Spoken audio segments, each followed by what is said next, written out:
Good evening and welcome to Metro Focus. I'm Rafael P. Roman. We begin tonight with the issue of sexual assault on college campuses. Secretary of Education Betsy DeVos has confirmed that she's rolling back Obama-era Title IX guidelines, claiming they lack basic elements of fairness and due process. The truth is that the system established by the prior administration has failed too many students. Survivors, victims of a lack of due process, and campus administrators have all told me that the current approach does a disservice to everyone involved. This is a particularly relevant matter here in New York, since 31 higher education institutions in this state are under investigation by the Education Department for their handling of sexual assault cases. That's more investigations than in any other state. To address this critical issue, Metro Focus producer William Jones recently sat down with Vanessa Grigoriadis, the author of the new book, Blurred Lines: Rethinking Sex, Power, and Consent on Campus. Vanessa, great to have you. Let's start with Betsy DeVos's guidelines. Specifically, the most controversial aspect of these reforms, and most importantly, is adaptations to the amount of evidence universities need to find when trying to decide whether someone is guilty of sexual assault. Explain that specifically, Sure. and what do you think when critics say that this could lead to less victims coming forward? Right. Well, I mean, these cases are essentially what we used to call date rape, right? And now we've taken the romance out of that and we call them acquaintance rape. This is something that happens between two people that don't know each other very well, perhaps after a party. That is the most likely scenario. But there may actually be some evidence there in terms of flirtatious texts going back and forth. Maybe some pictures were taken that night where the woman is in some, kind of loose state of undress. Those kinds of evidence can be presented to a campus court now under Betsy DeVos's new rules, and they can make it so a woman who has indeed been victimized later in that same night will not be able to receive justice on the basis of that exculpatory evidence. When we look at these reforms, going back to the Obama-era guidelines, in place there was the need for a preponderance of the evidence. It's essentially, if a university is 51% sure that someone is guilty of sexual assault, they could move to punish that student. Sure. It now moves to clear and compelling evidence, 75%. You look at it in terms of numbers under Betsy DeVos. There are critics of the Obama-era guidelines. The critics seem to point to the fact that there was a lack of due process for those who were accused of sexual assault. You travelled up and down the country, went to some of these universities as the Obama-era guidelines were being implemented. What were you hearing? What did university administrators tell you? I mean, this is a very complicated issue, and the standard of proof is almost less important than the biases of the folks who are running those campus tribunals. Right?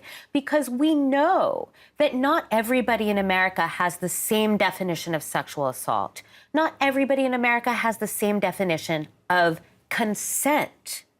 Thereby, when a campus administrator is sitting there trying to weigh evidence, what we really need to know from him is, what do you believe to be non-consensual? In the state of New York, we have very strict guidelines at all of our public and private universities about what consensual sex looks like. I mean, you in your book, you point to the need to go away from this terminology of no means no and push towards yes means yes. Well, this is the rule in every college in New York, from SUNY Albany to Columbia to Syracuse University. Every single university in New York State has a yes means yes law. I really support this law. This is not, no means no, right? Silence is not consent. There now must be a verbal yes, or at least some sort of act that is unmistakable in its meaning, like a moan or a groan, for having each, successive sexual act. And I do know that this sounds ridiculous to some adults, because adults know that, a lot of sex is about body language. A lot of sex may really just, you don't always want to give a yes, right? People feel perhaps ambivalent. But we are talking about 18 and 19-year-old kids We were talking about kids who may be virgins. They may have had sex once or twice before.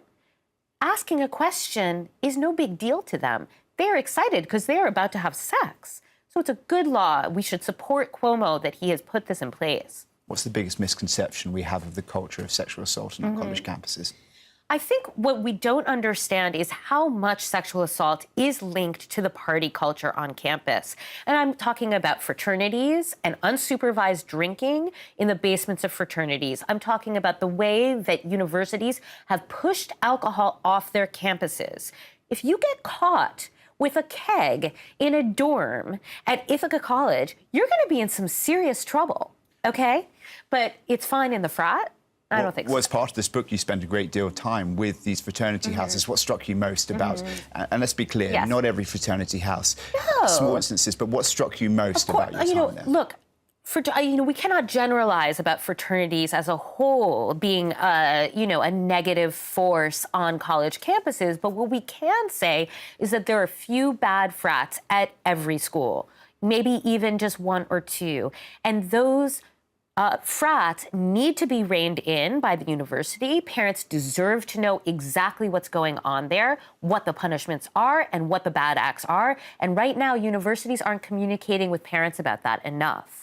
Another misconception you tackle in your book, the idea that colleges are not stalked by sexual predators, but the assaulters often lie within one's own social circles. Talk to me about that. Yes, I mean, there was kind of older research that said, well, there's just these dyed-in-wool predators on college campuses, and they're able to really interact with, helpless, defenseless female students and trick them into, sexual assaults. But what we're really finding with newer research is that actually a much larger group of men are assaulters merely because of the kind of notion that they have that a man must push a woman into sex, that whenever you go to first base, you've got to take it all the way, or you're not a real player, you're not a cool guy. And that's what we need to combat.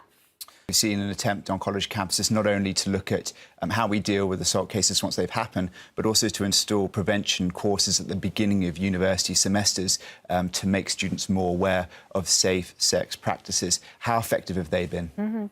Those courses have not been proven to be too effective yet, but prevention education is legislated. Betsy DeVos cannot do anything about that. So we will continue to have those programs. We need to strengthen them. We need to incorporate self-defense, which is not in a lot of college campuses right now, and take this seriously.